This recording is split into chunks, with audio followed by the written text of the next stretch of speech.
اسلام میں سسرال کی کیا حیثیت ہے؟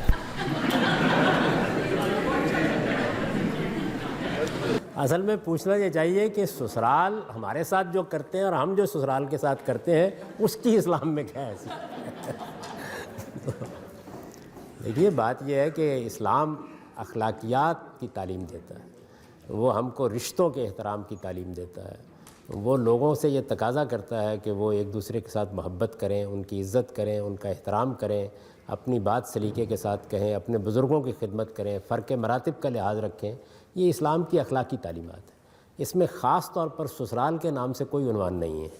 یہ پوری دنیا کے بارے میں یہی تعلیم دی گئی ہے۔ البتہ یہ بات میں ضرور کہوں گا کہ ہمارے ہاں چونکہ جب شادی ہوتی ہے تو ہم لڑکی کو بیاہ کے اپنے گھر لاتے ہیں، یعنی وہ اپنا گھر چھوڑتی ہے، وہ اپنا خاندان چھوڑتی ہے،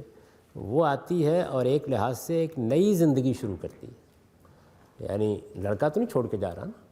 اس کی تہذیب کیا تھی، اس کی معاشرت کیا تھی، اس کے گھر کی روایات کیا تھیں، اس کا کھانا پینا کیا تھا، اس میں انداز گفتگو کیا تھا، اس میں لوگوں سے ملنے ملانے کے آداب کیا تھے، اس کو آگے گویا ایک نیا جنم لینا پڑتا ہے۔ تو اس وجہ سے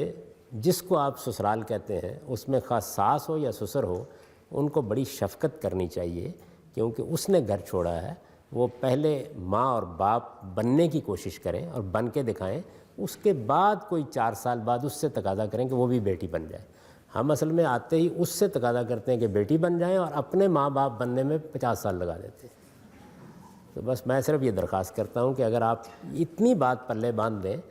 کہ جس نے آنا ہے اس کا استقبال ہونا چاہیے، اس کی مدد ہونی چاہیے، اس کے بارے میں آپ کا رویہ مشفقانہ اور محبت کا ہونا چاہیے۔ آپ بزرگ ہیں، آپ کو اس کی غلطیوں کو گوارا کرنا چاہیے۔ آپ پہلے اپنے اندر ماں اور باپ کا جذبہ پیدا کریں، تب توقع کریں کہ وہ بھی آپ کی بیٹی بن کر رہے گی۔ اتنی سی ذہن میں تبدیلی کر لیں اور آتے ہی اس کے ہاتھ میں ہدایت نامہ سسرال نہ پکڑائیں، تو مجھے امید ہے کہ ہر سلیم الطبع بچی یہ فیصلہ کر کے آتی ہے کہ مجھے ایڈجسٹ ہی کرنا۔